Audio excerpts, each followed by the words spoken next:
আবাস যোজনা এবং ১০০ দিনের কাজের প্রকল্প নিয়ে কেন্দ্রের বিরুদ্ধে বঞ্চনার অভিযোগে অনেক দিন ধরেই বিজেপির বিরুদ্ধে তোপ দেগে চলেছেন তৃণমূল।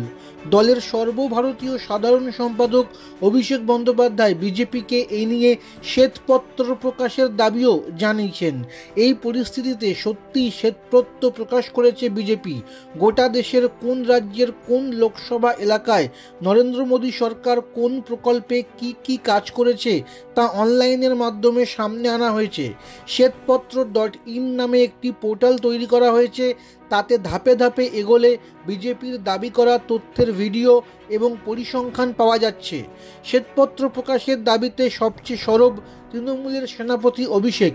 তিনি দাবি করেন ২০২১ সালে নীলবাড়ির লড়াইয়ে হেরে যাওয়ার পর থেকেই রাজ্যের আবাস যোজনা এবং ১০০ দিনের কাজের প্রকল্পের জন্য ১ পয়সাও বরাদ্দ করেনি কেন্দ্র। এ নিয়ে কেন্দ্রের বিজেপি সরকারকে শ্বেতপত্র প্রকাশের চ্যালেঞ্জও ছোড়েন অভিষেক। গত ১৪ই মার্চ টুইটার হ্যান্ডেলে অভিষেক লিখেছেন, মিথ্যাচার করার জন্য কেন্দ্রের বিজেপি সরকার জনগণের টাকা নষ্ট করছে। আমি বিজেপি নেতৃত্বকে আমার সঙ্গে মুখোমুখি তর্কে বসার চ্যালেঞ্জ জানাচ্ছি। ২০২১ সালে রাজ্যের বিধানসভা নির্বাচনে পরাজয়ের পর থেকে আবাস যোজনা এবং ১০০ দিনের কাজের মতো প্রকল্পগুলিতে ১ পয়সাও বরাদ্দ করেনি কেন্দ্র। আমি যে ভুল তা প্রমাণ করার জন্য বিজেপিকে শ্বেতপত্র প্রকাশ করার চ্যালেঞ্জ জানাচ্ছি। অবশেষে অনলাইনে শ্বেতপত্র প্রকাশ করল বিজেপি।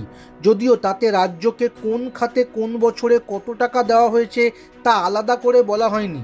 প্রতিটি লোকসভা আসন ধরে ধরে সেখানে কোন কেন্দ্রীয় প্রকল্পে কি কাজ হয়েছে বা কতজন তার সুবিধা পেয়েছেন তার হিসাব পেশ করা হয়েছে বিজেপির তরফে। পোর্টালে কেন্দ্রীয় সরকারের কাজের সঠিক পরিসংখ্যান রয়েছে বলেও দাবি করা হয়েছে। সেই পোর্টালেই দাবি করা হয়েছে ২০১৯ থেকে ২০২৩ সালে ডায়মন্ড হারবার এলাকায় জল জীবন মিশন প্রকল্পে ৪৫,৪৯৫ নলবাহিত পানীয় জলের কল হয়েছে।